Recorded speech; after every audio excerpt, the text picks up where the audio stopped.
Les amis, force à nous, force à vous. J'espère que tout le monde se porte. Tout là-haut, je suis tombé sur une pépite, je vous la partage. Je vais vous montrer ce que c'était la France avant. À l'époque, avant qu'elle tienne la poche des Sions, avant qu'elle tienne la poche des Américains, avant que la France soit sionisée. Mais l'ayatollah Khomeini, il a réussi cet extraordinaire tour de force de mobiliser son peuple sur deux objectifs. Premier objectif, chasser le chat qui a les mains couvertes de sang, qui a assassiné des centaines de milliers de patriotes, d'Iraniens. Et le deuxième objectif Et le deuxième objectif, de redonner à son pays son indépendance, en finir avec la domination de l'impérialisme américain. Ça, c'était avant. Quand la France avait un peu d'humanité.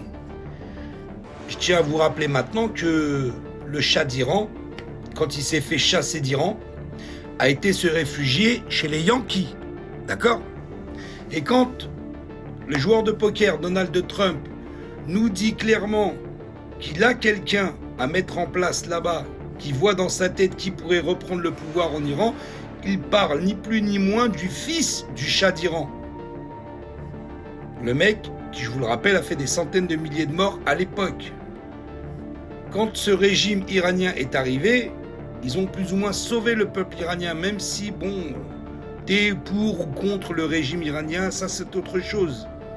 Mais à une époque, la France avait une certaine humanité.